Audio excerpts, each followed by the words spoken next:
All right, awesome. Welcome everyone to our last day of our programs. Today we have two wonderful speakers, and especially starting with our big friend with whom we've been working for quite some time, Gary Bowles, who is an internationally recognized expert on the future of work and the future of learning. His focus is on the strategies for helping individuals, organizations, communities, and countries to thrive in the transition to a digital work economy. As a chair for the future of work for Singularity University, he leads the organization's effort to empower a global community with the mindset, skill set, and network to create an abundant future of work and learning. In the seismic transition to what Bowles calls the digital work economy, individuals, organizations, communities, and countries all need to develop a shared understanding of the dynamics, disruptive change, collaborate on the development of effective strategy, and ensure that all people have access to meaningful work and lifelong learning opportunities. So, Gary, off to you. Wonderful. Thanks for the introduction. So it's great to be connected, you all. I know that we're going to have people continually hopping in, so I'll probably have to maybe review a few things once we've got the full cohort here. But I'm based in San Francisco. I just recently did a lecture tour through Australia and New Zealand, and we'll be in Europe and Latin America next month. And so I've had the tremendous benefit of talking with a wide variety of innovators around the world, looking at the threads of the future of work, the future of learning, and the future of the organization. And I'd love to offer some of those thoughts to you. Let me just go ahead and put some slides up, and as always, we make these slides available. If there's anything that's interesting to you or that you want to be able to dive in on, I'm going to run through a wide variety of different ideas about these seismic shifts that we're all experiencing, and happy to dive in wherever it's most interesting to each of you. So I'm the author of The Next Rules of Work, the mindset, skill set, and tool set to lead your organization through uncertainty. And I'll talk about why that framing is so important, especially with digital transformation. As was just mentioned, I'm the chair for the future of work with what is now called Singularity Group, Singularity University, a global think tank of innovators and experts on a wide variety of what we call exponential technologies. I've got 9 courses on LinkedIn Learning with 1.2 million learners, courses like Learning Agility, Learning Mindset, and Leading Change. I've got a small but mighty consulting firm called Charette, and we dive into a range of strategies for stakeholders around the world. And then finally, because in Silicon Valley, just like in Los Angeles, your waiter and waitress will always also be an actor or actress. In Silicon Valley, everybody that's going to be speaking to you always has a software company on the side. So we have one called eParachute, eParachute.com, which is built from the knowledge of a book called What Color is Your Parachute, which is the world's enduring career manual. So those are different hats that I wear, focusing on the needs of, well, there's 4 domains typically: individuals, organizations, communities, and countries. Each of us as individuals, when we go through career change, when we make decisions about our work and our learning, organizations, and I think we'll be spending most of our time talking about issues related to organizations today, how they can have the talented individuals that they need to be able to create value for the organization stakeholders. Communities, I just spent a week in Queensland, Australia, helping a variety of different government and community organizations to get their arms around the seismic shifts in work and learning. And then for countries, when I sat down with ministers of labor and education for countries ranging from Brazil to Tunisia, talking about how to build inclusive economies. I'm happy to dive into any of those issues, but I really think much of our focus today is going to be on the issues related to organizations. And if I can distill any of these issues down, normally what we hear people asking is, well, okay, so that's great. You're talking about this future, a lot of these trends, macro trends and issues. What do I do next? Like, what do I focus on in my organization?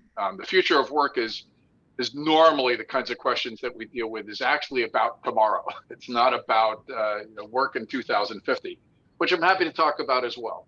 But typically people want to focus on what is right in front of them. So this is actually going to be your talk. I want to focus on the issues that each of you is most interested and cares about. And so I'm going to walk through a series of ideas. I call these fire starters. And what I'd love to do is to run through 10 ideas about macro trends and issues that we're dealing with.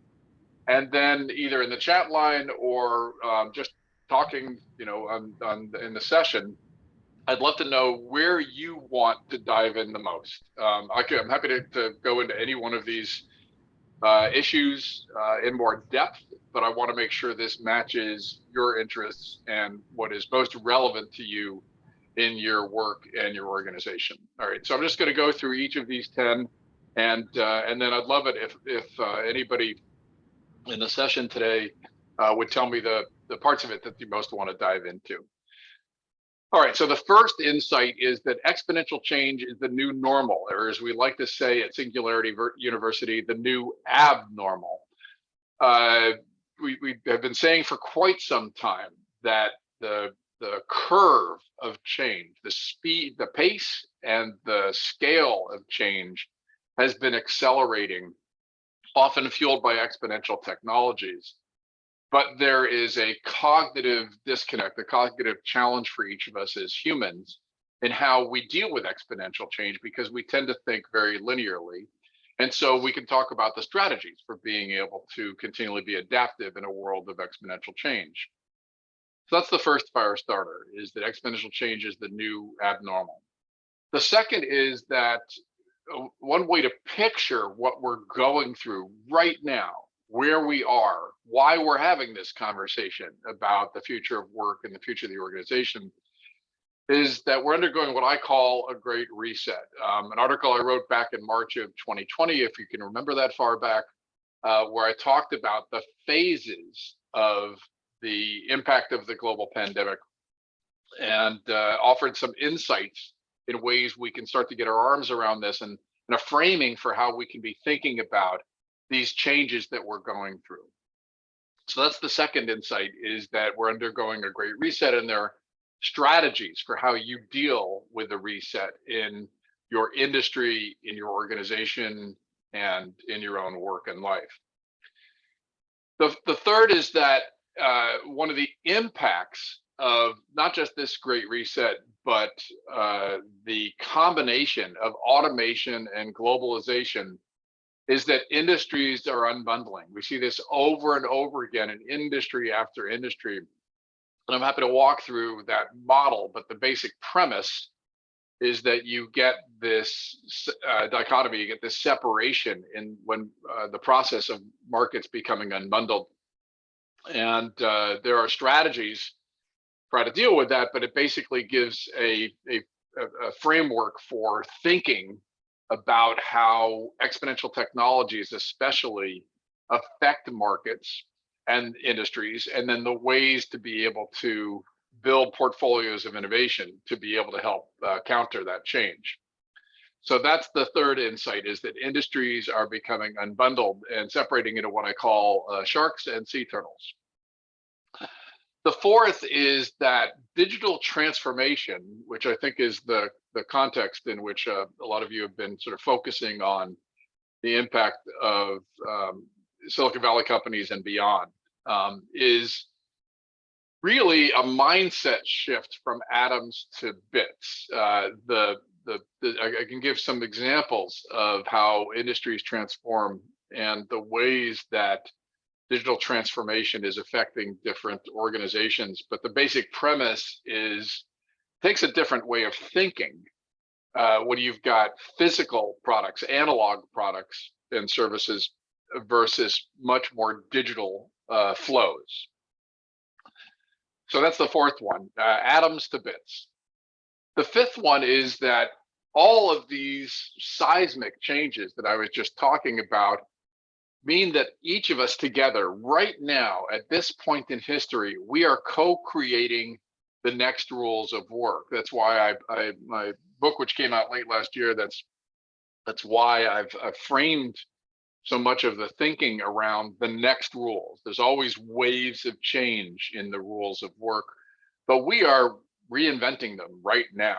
And there's a variety of different strategies that we're seeing organizations are using to be able to go through that reinvention process.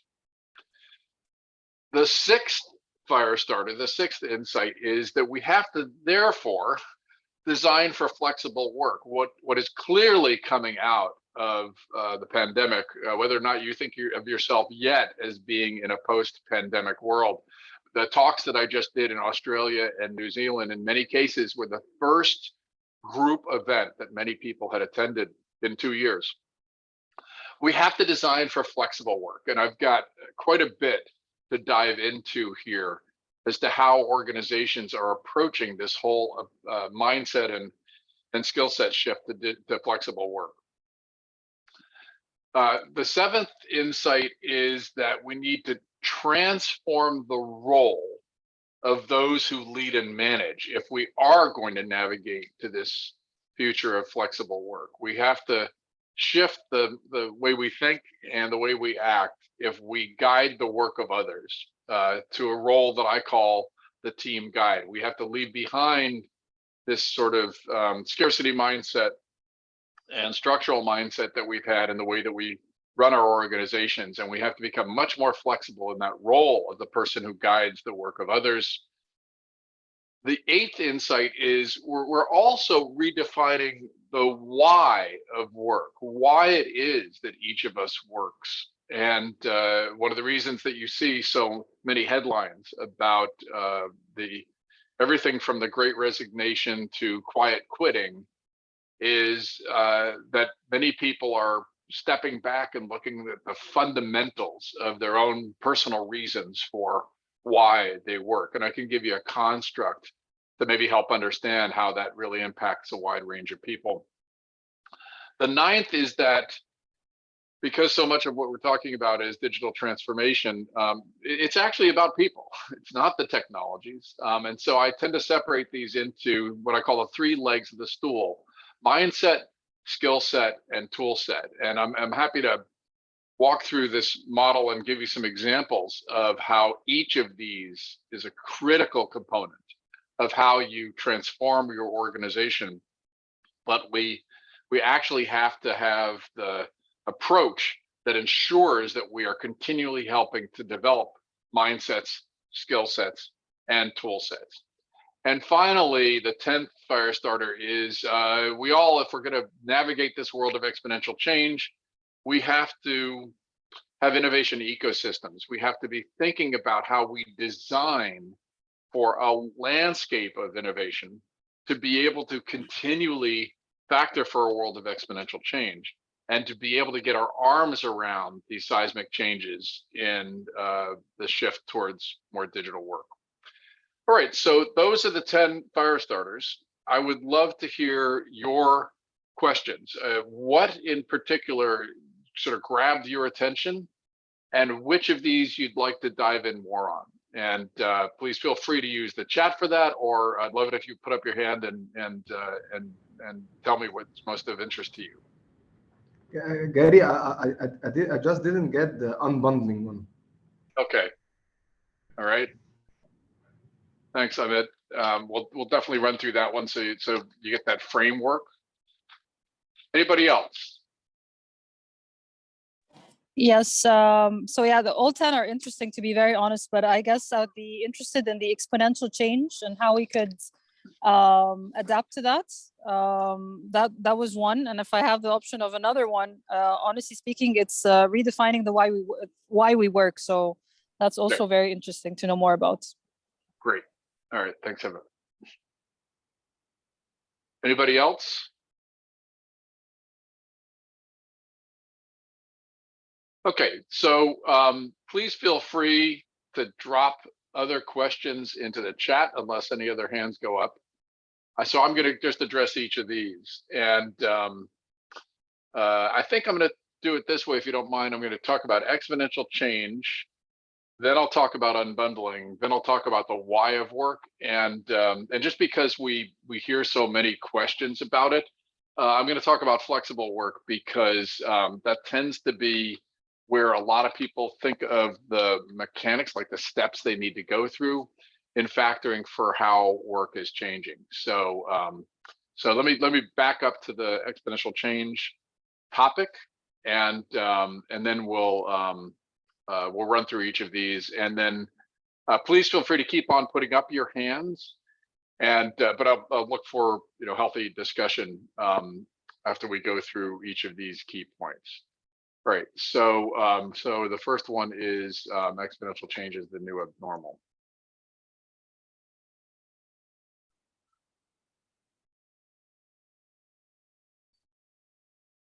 All right, so Singularity University was started a dozen years ago by two brainiacs who were catalysts and thought leaders on the ways that technologies are transforming our industries, our organizations, our societies, and our lives. Ray Kurzweil is the author of a book called The Singularity is Near. Peter and several others, including The Singularity is Nearer. Peter Diamandis is the author of a book called Abundance, and also a number of others. He's co-writing the update of a book called Exponential Organizations. But the basic premise that they saw is that, especially with the impact of digital technologies and, for example, what I call your digital distraction machine, this device that each of us seem to need to carry around that manage our lives. The basic premise was that it isn't that change was happening linearly, it's that change was happening exponentially. And what that means is, so if you were to walk 1 meter at a time and go 30 steps, you would go 30 meters. But if you were to double each time, 1 meter, 2 meters, 4 meters, 8 meters, after you'd gone 30 steps, you would have gone 1 billion meters, and you would have gone around the Earth 26 times. And so this is the continuous process of exponential change. It's very slow and under the radar screen to many, and then suddenly it takes off. And in many cases, it's because of these exponential technologies. So Singularity University, we have dozens and dozens of experts on everything from next generation computing to space, next generation medicine, and so on. And I get to pull from their brains the insights around the future of work, future of learning, and future of the organization. But what ends up happening is these exponential technologies are not just transforming our lives and our industries, they are force multipliers. That is, if you take traditional computing, robotics, artificial intelligence, Internet of Things, we often call IoT, and you put them all together, you get a breakthrough technology like self-driving cars. And so what ends up happening is you've got innovators that are continually standing on each other's shoulders and moving these forward, so that you see these big leaps over and over again. As a matter of fact, one of my favorite quotes is from the author William Gibson. The future is already here. It's just not evenly distributed. You may have seen a headline about a self-driving car once, but here in San Francisco, I can literally look out my window right here on Steiner Street, and we can see self-driving cars go back and forth all day long because of Google's subsidiary Waymo. So, as a matter of fact, last month, a dozen cars, not Google's Waymo, but a dozen self-driving cars from another company, all gathered in one part of downtown San Francisco and just sat there for 3 hours blocking an intersection. And nobody knows why. Nobody knows what, in the algorithm made them do that. Of course, my narrative is that it's our robot overlords conspiring to take over the planet. But this is what happens over and over again, is exponential change is the future's already here, but it's not evenly distributed. And many people, the experience of this exponential wave wasn't really visceral, didn't really come home until they saw the infection rates of the virus. So the challenge for us as individuals is that we tend to think linearly. We tend to think in terms of event, and then we plot in a line. Then comes along an exponential technology or the infection rate of a virus, and we're not prepared. And so it's that delta, you are here at this point where we're seeing more and more exponential change, these black swan events. As a matter of fact, my friend Shelley Palmer, he says, today is the slowest day of the rest of your life. We're going to be seeing more and more of these impacts of exponential change. So how do we deal with that? What are the strategies for dealing with that? Well, the reason I talk about mindset, skill set, and tool set, and I'll probably wrap up with that framing, is that first we have to have the mindset that exponential change is the new abnormal. That is, we don't know what the next black swan event, as Nassim Taleb calls them, is going to be. We just know that there likely will be a black swan event. Today it's a virus, tomorrow it's, well, I'll make something up, a war that is impacting supply chains and energy distribution. And then the next day it could be generalized artificial intelligence or unlimited fusion power. It's just pretty likely that we're going to have more and more of these black swan events. And so we need a mindset that says that's likely to happen, and that we, as humans, that we need to be able to build the skill set for continually adapting. And I've got a framing around that I call PACE. We have to be problem solvers who are adaptive, creative, and with empathy. And I'm happy to walk through that model as well. And then we need to continually leverage a digital tool set to allow us to be able to collaborate and coordinate work with others, so that we can continually together on a team basis navigate a world of disruptive change. All right, so how, I just gave a sort of the framing of disruptive change is constant. How does that affect industries? Like what's this model around unbundling that I was talking about? So this is a framing for thinking about how we as humans, how the industries that we have created, how they change, and then how we can basically come up with strategies as organizations for continually dealing with this landscape of exponential change, especially as it affects our industries. So I'm going to give you just some quick background, and again, happy to dive into these issues more deeply, but I'm just going to give you the sort of, again, the overview of how this works. And I've written extensively on this process for different industries. I've got a set of articles on medium.com. I'll make sure you have the links when you have access to the deck for this talk. But the basic premise is we see this happening over and over again. Yeah, sure, fire away.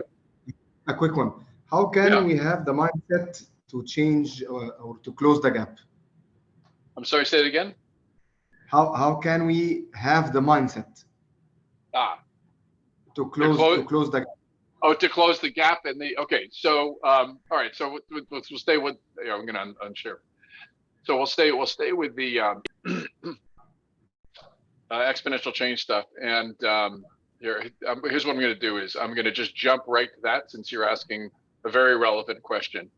And we'll just go into the framing around mindset, skill set, and tool set, and then I'll come back to the industries. So, since, as I said, this is your journey, so we'll just go with where you folks want to go. So, all right, let me put this back up on the screen.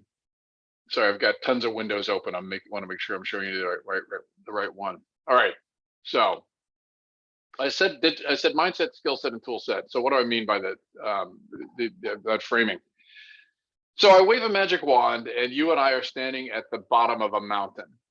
And I have given you all of the skill set of a mountain climber. You've climbed a mountain a dozen times before, but you look up at the top of the mountain and you say, oh, you know what, that looks a little too high. That looks a little too cold. You have all of the skill set, but none of the mindset. I wave the magic wand again, and now you have all the mindset, of a mountain climber and none of the skill set. You've never climbed a mountain before, but you look up at the top and you say, well, how hard could that be? You take 1 step, 2 steps, not exponential steps, probably analog. You encounter problems. You solve those problems, what I call just in time and just in context. And you eventually reach the top of the mountain and you look down and you say, well, how hard was that? So we all need a 21st century skill set. I'm going to tell you what I think that needs to be. But mindset eats skill set for lunch. If you and your team are about to walk into a meeting and your mindset is, we can solve this problem, you are just as likely to be accurate as if you walk into the meeting thinking that you can't solve the problem. But if you're halfway up a mountain and you're encountering an ice wall, I don't care how good your mindset or skill set is, you've got to have a good tool set. You've got to have a pickaxe and crampons and so on. So you have to have a constantly changing tool set that helps you to be able to navigate a world of disruptive change. All right, so let me just walk you through the mindset aspect of this, and I'll probably do the skill set and tool set. All right, so there's a range of different mindsets. There's sort of what I call the old rules of work, a scarcity mindset, a fixed mindset, a linear mindset, safekeeping mindset, a hierarchical mindset. You can determine in your organization what you think some of those older rules of how we approach problems and situations in our organizations is. But there's a lot of more sort of open mindsets, having an abundance mindset, as Peter Diamandis writes, which is that there's a tremendous range of possibilities. At Singularity University, we talk about a moonshot mindset, which is to continually 10x problems. But if there's any mindset that we suggest is critical for navigating a world of exponential change, it's a growth mindset. So I highly recommend reading the book Mindset by Carol Dweck. And what she talks about is basically sort of 2 ends of the spectrum. There's a fixed mindset. You really liked yesterday and you're going to love tomorrow if it's just like today. And there's nothing wrong with a fixed mindset. Your parents and your grandparents probably had a fixed mindset. Work is work. You know, that's sort of the way that we approached our vocations. And then along comes exponential change, and we're not as prepared. So what we tell people who lead in organizations over and over again is, you need to determine what you think the most effective mindset in your organization needs to be. But every organization can benefit by starting with a growth mindset. If every single individual in the organization thinks of themselves as a growing and learning and changing person, if everybody has a North Star or a Southern Cross, something that is a direction in their own work, if every single person is continually talking about the latest online course that they took, this from the CEO on out, you continually create the context where every person is dedicated to having a growth mindset. So that's the first leg of the stool. The second leg of the stool for navigating disruptive change is an exponential or next generation skill set. So, and the skills, you have dozens and dozens of skills, but unfortunately as humans, we are not typically aware of what our actual skill set is. We have this tiny, well, like iceberg, there's this tiny little layer above the waterline that we can see, but we have a whole range of skills we don't see, experiences, interests, our own physical health. There's all these different aspects of who we are, and they all add up to the whole person. They all add up to our human potential. And the same thing happens when we hire for our organizations. We don't typically look at the whole person. We have this narrow little band that we hire for. And then along comes the virus, and suddenly we're looking in Zoom calls into each other's lived experience, and we realize, no, there is a whole person there. So you have a wide range of skills. You have a tremendous portfolio of skills that you have developed by virtue of having been on this planet. But if there's any category of skills I want to focus on, it's what I call flex skills, skills usable in a range of situations. And if I could wave my magic wand again and have every person have the same flex skills for navigating a world of disruptive change, I call them PACE, problem solvers who are adaptive, creative, and with empathy. Problem solvers, because it doesn't matter if it's a dirty floor or a complex market entry strategy. What we do as humans, why people pay us and why we pay other people, is to solve problems. Adaptive, because we can actually teach an adaptive skill set. It's both a mindset and a skill set that we need to continually adapt to this world of exponential change. Remember, slowest day of the rest of your life. And so we can actually teach people how they can continually approach new problems with a fresh mindset and an adaptive skill set. And I'll talk about some of the tools that can enable that. Creative, because this is what keeps us ahead of robots and software. It's our ability to continually come up with creative problem solving approaches that allows us to be general purpose problem solvers. And then finally, with empathy, which might not sound like it fits the others, but Satya Nadella, the CEO of Microsoft, says, I would say the source of all innovation is what is the most humane quality we all have, which is empathy. It's our ability to empathize with our coworkers, with the needs of a customer, with the needs of the planet, that defines us as humans as well. And there's a great book, if you're interested, by Natalie Peterhoff called Empathy in Action, if you want to see how that actually can have a tremendous impact, both in your work and in your focus on your customers. So that's a PACE skill set. And then the tool set for navigating a world of exponential change, that is a constantly changing landscape of techniques and technologies. Think of techniques as processes. Think of them as strategies. Think of them as steps we go through to continually solve problems. And technologies are the enabling software and hardware approaches that allow us to be able to basically perform those techniques at scale. So the techniques that we talk about that help us to continually navigate a world of exponential change are design thinking, which is about first empathizing with the needs of a customer and then rapidly prototyping solutions for them. Rapid prototyping, which takes design thinking and does it on steroids. And I can give you some great examples for how organizations are doing that in real time. I mentioned moonshot thinking at Singularity University. That's basically where we continually suggest you, when you're in strategizing meetings, you 10x the solution. You think you're done, but somebody says, wait a minute, how could we do this 10 times faster? How could we do this 10 times quicker? How could we do it 10 times more effectively? How could we reach 10 times more customers? And then finally, radical collaboration. When you build ecosystems, when you think of yourself as not just operating in your own silo, but as continually collaborating with a range of different stakeholders, you do that radically. You try to continually push the envelope in how you are bringing other stakeholders into the process of solving problems. And then when you're talking about digital transformation, you've already been talking about the tool set, the baseline of digital literacy, but then how you can continue to align teams, how you can continually collaborate with a wide variety of different stakeholders, how you can build the kind of infrastructure inside and outside your organization to be able to have things like skills marketplaces, enterprise skills marketplaces and databases, to be able to help humans to be able to continually dynamically bind around problems. So that's the riff on mindset, skill set, and tool set. And that is how we suggest people think about this process of navigating exponential change. So I hope that's helpful. Let me step back. Thank you. I'm sorry, go ahead. Ahmed, you were going to say something? I was saying thank you. Okay, good. I hope that was helpful to you.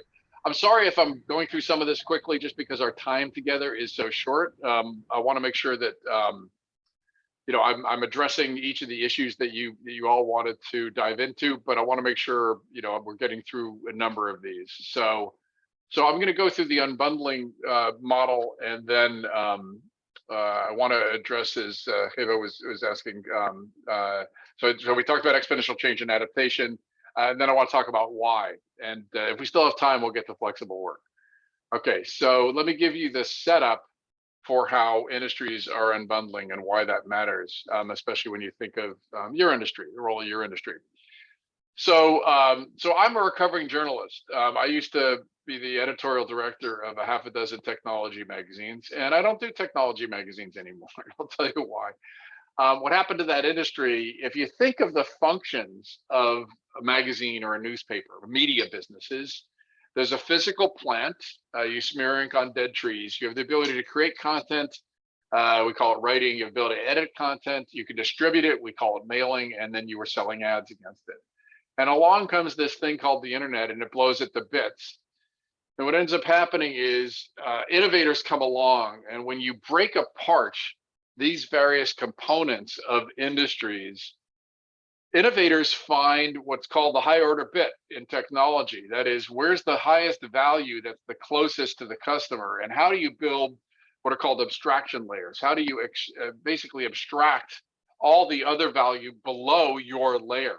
And so along come Google and Facebook, and they realize, no, if we can get people's attention, that is, we can use search and we can use social to be able to build that abstraction layer. That's the layer at which people interact the most first.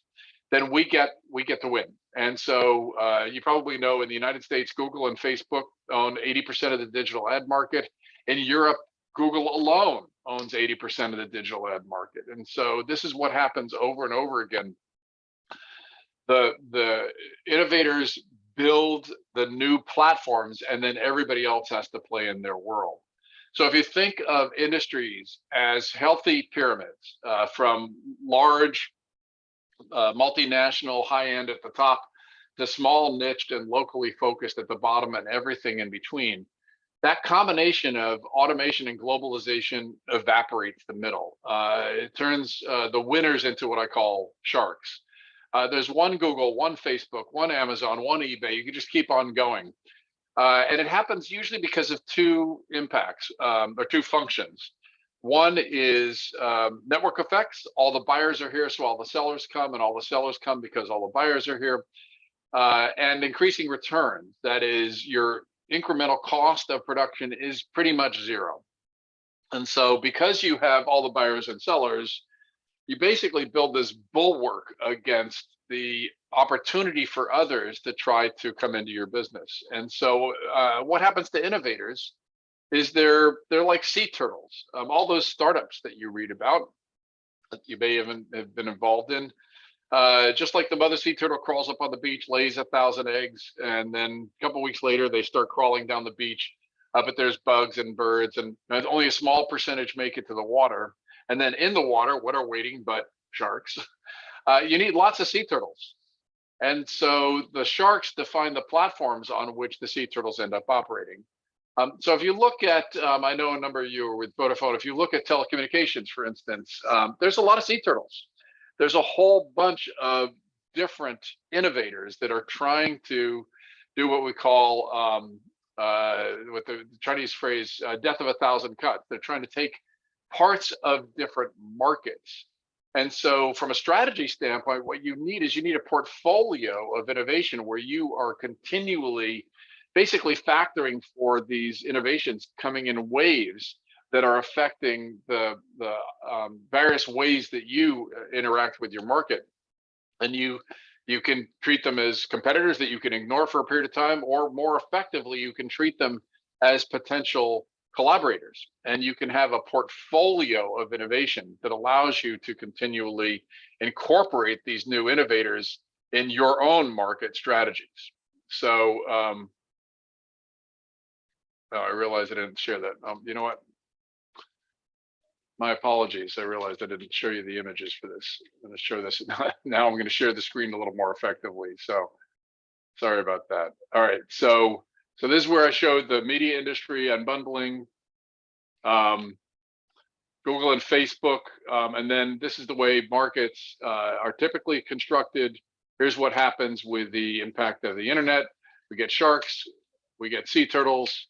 And so you need lots of innovators here to be able to continually try to, basically take some factor of a market and deliver value to it. And that's why you get all of these sea turtles, all of these different telecommunications companies, for example. But this is true in every industry. It's true in banking. It's true in physical distribution.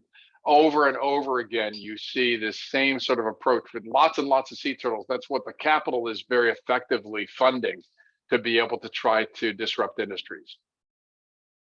Okay, so that was the riff on disruption, and what you need then is a strategy where you have a portfolio of innovation. And I'm just going to show you that picture, and then we'll dive into the why of work. Just because it fits pretty consistently with what we were just talking about. All right, so how then does that show up in your strategy? Well, you need an innovation ecosystem, right? So if you think of the y-axis on the left as the scale of innovation, the scale of vision, you will always have internal innovation. We call that process improvement. You're going to continually innovate your core products and services. And then you'll try to think of things you can do that sort of adjacent to those, coming up with new products. But we encourage people who lead in organizations, you need moonshots. You need to continually help your people to be envisioning breakout innovation, really big ways that you can transform markets, because that will not only keep your creative juices flowing and get people within the organization to continually be part of a process of envisioning some really big leap forward, but it also is one of the bulwarks against those sea turtles.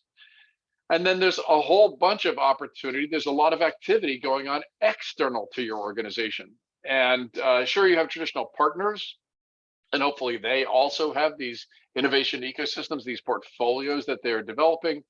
But there are also lots of startups that can scale very, very rapidly and go from simply being an inspiration to a disruptor in your industry. And so if there's two places we suggest you build out your innovation ecosystem to deal with, the factor for this kind of market disruption, to get ahead of it, not just to be impacted by it, but to actually be part of it, is to build out your moonshot portfolio, more and more thinking about really expansive opportunities in the market, and then building relationships with startups, with innovators, so that they can continually infect your organization with possibilities, and you can also infect your organization with, hopefully, with insights into what some of the next leaps forward will be.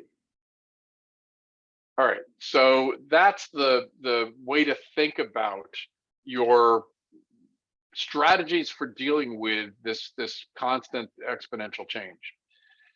So, and Hiba was asking, okay, so what about the why of work? So all this is having a really massive impact on how we work. How are we thinking about the why of work? Well, let me just give you briefly the what, the what, the where, the when, and the who of work, and then I'll wrap up with the why, and then maybe we can have a few questions towards the end. All right, so let me just give you this framing on how work is changing, and then we'll go straight into why. All right, so think of the what of your work. I mentioned that we're sort of problem solving as sort of the baseline, but you're also collaborating and creating and co-creating. You're constantly shifting context in your work. Where you do that can also shift. Here we are, we're, whether you're in your office, your workplace, your home, or in a park someplace, that can be a constantly shifting context for where. Right now on this Zoom call, we have the flexibility of choosing where we are, and that can change throughout a given week or month. When we work, that also can change, and there are organizations around the world that are experimenting with 4-day work week, 3-day work weeks, or with giving people very flexible timing for when they work. And then finally, who we work with. We sort of opened the aperture. We've broken the seal for how we can be working with people halfway around the planet in much more distributed and remote work. So think of this as a constantly changing set of sliders. What we do for work, where we do work, when we work, and whom we work with.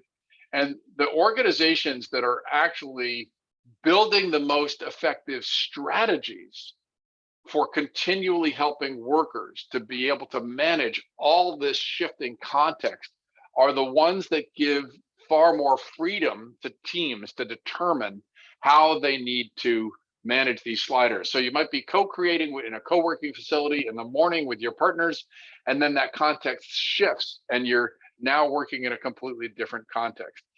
So Twitter, for example, has told their workers, our offices are open, but you guys figure it out. On a team basis, every week, each of you should be figuring out as a team the what, the where, the when, and the who of work. And that can keep on changing depending upon the arc that you're in a particular project. All right, so if that's the sort of framing around those 4 W's, what about why? Like why we work. I mentioned that we're re-examining, many of us are re-examining the fundamental reasons for work, and it's perfectly understandable. If we've given flexibility to those other 4 W's, then it certainly makes sense for us to start thinking about, for each of us as individuals, and then if you lead a team, if you lead an organization, why others are working. And we can't just ignore this. This is what happens when we suddenly have more flexible work. So think of the first job that you had. My first job was a pretty boring, repetitive job about a mile from where I am right now. When I grew up in San Francisco, just taking 1 pile of paper and making it 2 piles of paper. I mean, that was kind of it. And all I wanted was just to get paid. That's the first thing you want when you're doing a job. And then somebody takes you aside, or you kind of figure out, oh, if I also am good at it, then I get paid better. So these are what I call the old rules of work. Remember that fixed mindset? Your parents, your grandparents might have thought work is work. It's just do your vocation, feed your family, put a roof over their heads. And there's nothing wrong with that, except that in a world of exponential change, suddenly you might have a fixed mindset. And if you had a growth mindset, you might be actually more effective at adapting. So my father wrote a book called What Color Is Your Parachute, which became the world's career manual. And what he said was, well, if you also can have some factors in the work that you do that you love, you have a North Star or a Southern Cross, there's something that guides you, you are using skills you love to use, you're solving problems you love to solve, you're working with the kinds of people who help you do your best work, and so on, then you might not have to give up being good at it or being paid well for it. Well, you might when you shift fields or industries, but if you're really motivated in your work, then you are far more likely to actually even do better, to be better at it and to make more money. And then again, in the old rules of work, well, maybe, but if you want to do what the world needs, you sort of volunteer at the local food bank or something like that. So this is actually, some of you may know, called Ikigai, this model of what you can get paid for, what you're good at, what you love, and what the world needs is practiced in Japan, and especially on Okinawa, where some of the world's longest lived people are. As a matter of fact, it's believed that if you don't have all 4 of these elements in your work, then it's not a life well lived. And it doesn't mean that, what the world needs, for instance, is that you are working in a nonprofit. It could be that you feel that there's a purpose for what your organization does that brings value to economies and societies. And again, in the old rules of work, this was kind of like a sequence, like a ladder. Like, maybe you work your way up it, and maybe you stopped at just what you're good at. But young people nowadays are coming out of high school, vocational school, college. They're asking what the world needs. If I can do that, then that's what I'll love. If I love it, I'll be good at it. If I get good at it, I'll get paid well for it. Parents ask me all the time, why won't my kid get a real job? This is one of the answers. This is one of the reasons. Now, it doesn't mean every single young person is motivated by what the world needs. It doesn't mean that people who are older in their work, have been in the world of work for a longer period of time, don't believe that they should be doing what the world needs. It just means increasingly you're going to find those Gen Z and Gen Y younger people are the ones that are going to be continually asking about the purpose and meaning of work, about the purpose and meaning of the organization. But it's very likely, if you're an organization of any size, it's actually multi-generational, and you have both.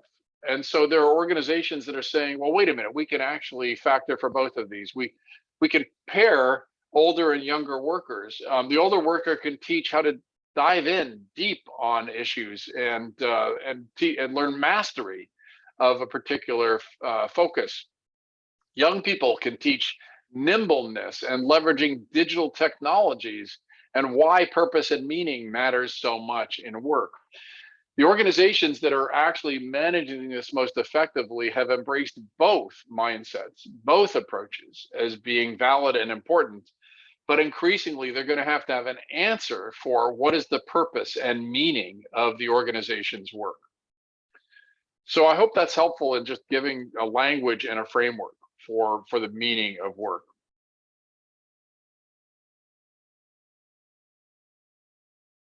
All right, so we have about 10 minutes left.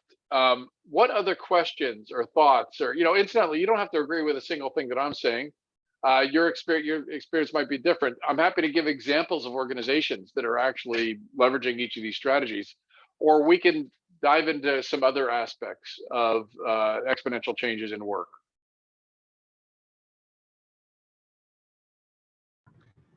I've stunned you all. Can you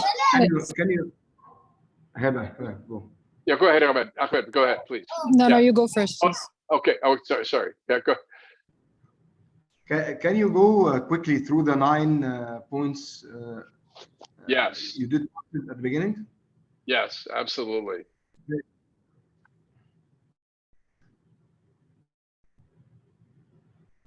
And as I said, you'll all have access to the deck as well.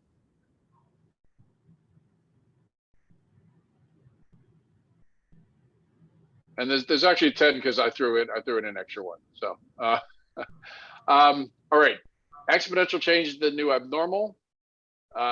We've got to use the mindset, skill set, and tool set framework to be able to continually navigate it. We're undergoing a great reset. So the way to think about this is that we are emerging from a period of uncertainty, and we are co-creating that process. That's why there's so much uncertainty and why you see so many headlines nowadays that are continually trying to get their arms around these dramatic changes in work and learning in the organization, and why you see this, what I call the tug of work, this battle for where we work. Remember the what, where, when, and with whom. The where of work is one of the major battles, but it's not the only battle. We're all trying to co-create what those rules need to be. I mentioned that industries are unbundling and gave you that framework. We have to think of digital transformation as shifting from atoms to bits. That is no longer just analog, but if we have a mindset that the approaches that we're using and how we deal with our markets are fueled by bits, that we have more and more of what we do is digital, we gain far more flexibility and adaptability. We're co-creating the next rules of work. That's again why we're right here. That's why you see so many headlines and why we're all trying to figure out these strategies together, is because we've broken the seal, and now we're all going to try to figure out what the policies and approaches need to be. I can't tell you in a year that you're going to be following the same approaches that you are today. We're going to continually workshop these things as we all put together the approaches that are most effective for our organizations and in our own lives. We have to design for flexible work. I talked about the different W's. We didn't talk about how we need to transform the role of the person who leads the team, but we have to shift to what I call a team guide. No longer just the sage on the stage, the one with all the answers, but the person who leads a team or leads an organization has to think of themselves as guiding the work of others. We've already talked about the why of work. We've talked about mindset, skill set, and tool set, which is really important. And then finally, I showed you that you need an innovation ecosystem. You need to think of that landscape, that portfolio of innovation, to be able to continually deal with the world of exponential change. I hope that's helpful, Ahmed.